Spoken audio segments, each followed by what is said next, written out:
সরকারের উন্নয়ন কর্মকাণ্ডে মুগ্ধ ও দলের নীতি নয় দালালি চলছে বলে ক্ষোভ প্রকাশ করেছে জাতীয় পার্টি জাপা ছেড়ে আওয়ামী লীগে যোগ দিয়েছেন জাপার ঘাঁটি হিসেবে পরিচিত গাইবান্ধার সুন্দরগঞ্জের বেশ কিছু নেতাকর্মী।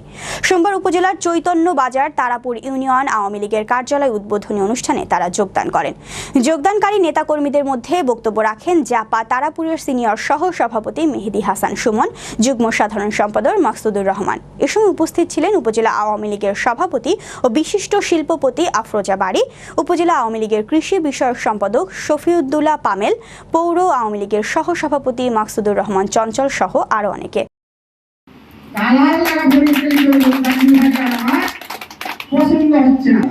শুধু একটা কথাই বলবো যে আমি এতদিন একটা ঘোরের মধ্যে ছিলাম, যেটা অবশ্য দীর্ঘদিন পর আমার ঘোরটা কেটেছে। সেই সাথে বলবো যে এই আওয়ামী লীগ সরকার থাকাকালীন আমার ফুল ফ্যামিলি চাকরিজীবী। এটা একটা আমার জীবনে পরম পাওয়া, পরম চাওয়া, পরম পাওয়া। এই আওয়ামী লীগ সরকার ছিল জন্য স্বচ্ছতা নিয়োগ দিয়েছে জন্য আমার বড় ভাই আজ রংপুর সরকারি কলেজের প্রভাষক, আমার ভাবি উনি দুর্গম রোগা কলেজের শিক্ষা ক্যাডার, উনি একজন প্রভাষক, আমার মিসেস উনিও প্রাইমারিতে আছেন। আসলে সত্যি এটা আমার একটা চরম পাওয়া। এই সরকার না হলে হয়তো বা কখনোই সম্ভব ছিল না